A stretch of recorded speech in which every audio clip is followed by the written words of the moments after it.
الدين إياك نعبد وإياك نستعين اهدنا الصراط المستقيم صراط الذين أنعمت عليهم غير المغضوب عليهم ولا الضالين قال علمها عند ربي في كتاب لا يضل ربي ولا ينسى الذي جعل لكم الأرض مهدا وسلك لكم فيها سبلا وأنزل من السماء ماء فأخرجنا به أزواجا من نبات شتى كلوا وارعوا أنعامكم إن في ذلك لآيات لأولي النهى قالوا إن هذان لساحران يريدان أن يخرجاكم من أرضكم بسحرهما ويذهبا بطريقتكم المثلى فأجمعوا كيدكم ثم أتوا صفا وغلقنا اليوم من استعلى قالوا يا موسى إما أن تلقي وإما أن نكون أول من ألقى তোরা দুজনাই আটিকাতে বলা আছে, তোরা দুজনাই আটিকাতে আজকে ভাই আছে ওরা। ফার্স্ট টাইম তোমাদেরকে মানে মসজিদে, আমাদের মসজিদে কীভাবে না তারাবি নামাজ হয়, আমাদের যে হাফিজ সাহেব আছে তার কন্ট্রোল, মানে এই ফার্স্ট টাইম কোনো ভিডিওতে দিয়েছি। কেমন লাগলো কমেন্ট করে জানাবে। আজ এখন 9:40, এখন খাবো হচ্ছে রাত্রের ডিনার, ঘুমাবো, 3:30টার সময় উঠবো সেহরি করতে।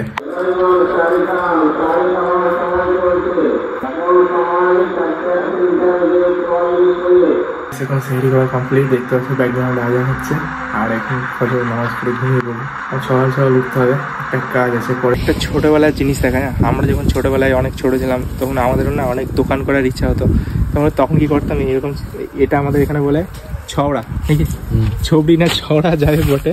দেখো ভিতরে দুজন আছে, হেলা আর ভেলা, বুঝলে তো?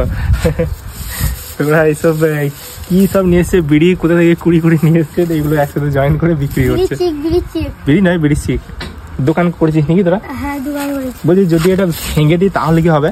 তাহলে তোমাদের মা হবে। দেখবো এবার, দেখবো। না না, লড়া না। এই তো ভাইপো, ও ভাইপো, ভাইপো, ভাইপো আজকে কাকে দেখা করতে চললে পূজারেকে?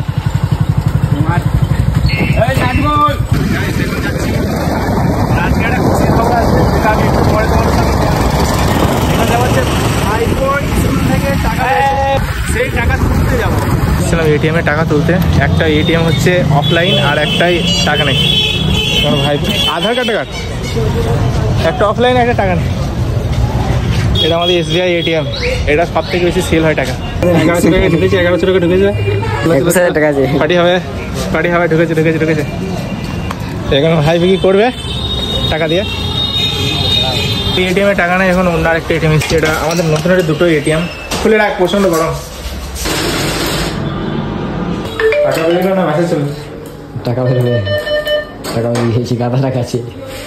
বিশেষ কাজের জন্য নতুন আর গিয়েছিলাম, কাজ কমপ্লিট। এখন তোমাদেরকে খুশির খবরটা শেয়ার করা যাক। মানে তোমরা হয়তো আমার মানে প্রথম জার্নি শুরু করেছিলাম ইউটিউবে, তারপর শুরু করেছিলাম ফেসবুকে। যাই হোক, ফাইনালি ফেসবুকে আজ 100K ফলোয়ার্স কমপ্লিট হলো। এটা হচ্ছে আমার ফেসবুক আইডি। তোমাদেরকে অসংখ্য ধন্যবাদ এভাবে আমার পাশে থাকার জন্য, আর এভাবে সাপোর্ট করার জন্য।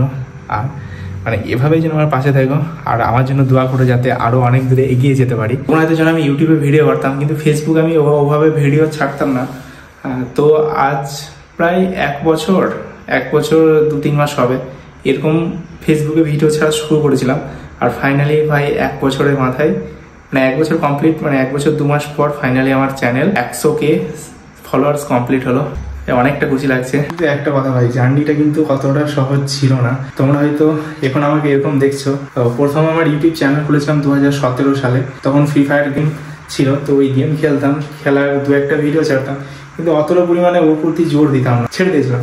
হুট করে আবার লকডাউন পড়লো, তখন অন্য আরেকজনের ভিডিও আমার সামনে এলো, তুষার দাস, যে এরকম লাইফস্টাইল ভিডিও বানাচ্ছে। ওই ভিডিও দেখার পর ওরকম ভিডিও বানাতে লাগলাম প্রায় 3 বছর। তাও কিন্তু তখন ভিডিওতে ভিউ কত, 200 লং ভিডিও, 200 এরকম করে ভিউ। তখন কিন্তু আমি মিনি ব্লগ বানাতাম না। তারপরে আমাদের গ্রামে একটা বিয়ে হচ্ছিল, তো সেই বিয়েতে আমি মানে মিনি ব্লগ বানাতে চাইনি। আমার একটা বন্ধু বললো যে এটা ছোটো করে ব্লগ না, তো কি বলবো অত কিছু বুঝি না। হয়তো আমার চ্যানেলের প্রথম মানে 1 crore 1 কোটির কাছাকাছি ভিউ আছে ওই ভিডিওটা। ওই ভিডিওটা বানিয়েছিলাম 2023 সালে ফেব্রুয়ারি মাসে 22 তারিখ না 23 তারিখে। আর ওই ভিডিওটা ছাড়ার পরেই ভাই মানে প্রথম দিনে গিয়েছিল ওটা 10,000, তারপর দিন সকালে দেখছি ওটা 1 লাখ। ওরকম করতে করতে ওটা এমন টেনেছিল যে 1 মাসের মধ্যে আমার 1 লাখ 1 মাসের মধ্যে আমার 1 লাখ সাবস্ক্রাইবার পূর্ণ হয়ে গেছিল। যাই হোক, সবই তোমাদের ভালোবাসা আর উপরওয়ালার দোয়া, আর নিজের চেষ্টাটা মেন হচ্ছে, নিজের চেষ্টাটা রাখতে হবে আর নিজের কাজকে ভালোবাসতে হবে। তুমি যে কোনো কাজ করো, তুমি যদি রাজমিস্ত্রি কাজ করো, ঠিক আছে, তো যদি না কাজকে ভালোবাসো তাহলে কিন্তু সেই কাজটা তুমি শিখতে পারবে না। সেম ডাক্তারি পড়তে গেলে নিজের মানে পড়াশোনাকে ভালোবাসতে হবে, তবে তুমি ডাক্তারি পড়তে পারবে। ঠিক সেরকম ইউটিউবে কন্টেন্ট ক্রিয়েট করলে না একটা প্রত্যেক দিন একটা চিন্তা থাকবে যে কালকে কী বানাবো, সেটা আগে করে ভেবে নিতে হবে। তারপর কি প্রত্যেক দিন ডেলি কন্টেন্ট দিতে হবে, ওটা নিয়ে ভাবতে হবে, হ্যাঁ এটাই আমার মানে বলতে গেলে তুমি ব্যবসা যেরকম করো এটাই আমার বিজনেস, এটাই সব কিছু, এরকম ওকে ভাবতে হবে, ওকে সময় দিতে হবে, তবে কিন্তু সফল হবে। আর যদি ভাবো যে এর সাথে টাইম পাস করবো, আজকে একটা ছাড়লাম, কাল বাদ পরশু আবার একটা ছাড়বো, তাহলে কিন্তু ও কিন্তু তোমার সাথে টাইম পাস করবে। ছোট ক্রিয়েটর তাদেরকে বলবো, ভাই নিজের কাজকে ভালোবাসো, কাজকে সম্মান করো আর নিজের কাজের প্রতি ফোকাস করো। আস্তে আস্তে আজকে না হয় 2 বছর পরও হবে, কিন্তু মেন হচ্ছে ধৈর্য রাখতে হবে। তোমরা আমাকে দেখো, আমার 1 বছরে 1K সাবস্ক্রাইবার পূর্ণ হয়েছিল, কিন্তু আমার চ্যানেল তখনও মনিটাইজ হয়নি। 2 বছরের মাথায় আমার চ্যানেল, পাক্কা 2 বছরের মাথায় আমার চ্যানেল মনিটাইজ হলো। তখন ইনকাম কত হতো? একটা ভিডিওতে $0.5, $0.1, মানে $1 হতো না। দেন তারপরে মানে আবার 1 বছর পর 3 বছর যখন হলো, 3 বছর 3.5 বছরের মাথায় চ্যানেল তখন ফুল র্যাঙ্ক করলো। তার মানে ভাবো, মেন হচ্ছে ধৈর্য। আর তার আগে আমার বললাম আর একটা চ্যানেল ছিল, তো আর কিছু বলবো না, বেশি জ্ঞান দিয়ে ফেলেছি। তো এখন বাজে হচ্ছে 12টা, আর এখন যাবো গোসল করতে। গোসল করার পর বসে কিছুক্ষণ কোরআন পড়তে হবে, নাহলে ভাই খতম হবে না, খতম দিতেই হবে। গোসল করা কমপ্লিট, আর এখন পড়বো কোরআন। বাট যে কোরআনটা আছে না, নিচেতে আছে, চাবি মেরে দিয়ে চলে গেছে নতুন হাট। আমি কোরআন পড়তে গেলে মোবাইলে পড়তে হবে, মোবাইলের মধ্যে বেস্ট কোরআন ভাই আমার এটাই লাগে। আস্তে আস্তে তুলবার পড়বো, মানে অনেক তাড়াতাড়ি বলতে গেলে আমার হয়ে যায়, আমার যেটা মনে হয়। فأمكن منهم والله عليم حكيم إن الذين آمنوا وهاجروا وجاهدوا بأموالهم وأنفسهم في سبيل الله والذين آووا ونشروا الله بما تعملون البصير فتنة في الأرض وفساد كبير والذين آمنوا وهاجروا وجاهدوا في سبيل الله। আজকে 11টা রোজায় 11:30 পড়া কমপ্লিট হলো, মানে মাঝে একদিন গ্যাপ দিয়ে দিয়েছিলাম কোনো একটা কাজের জন্য, ভাই পড়তে পারিনি। তাহলে চলো কালকে 2 পারা পড়ে দেবো ইনশাআল্লাহ।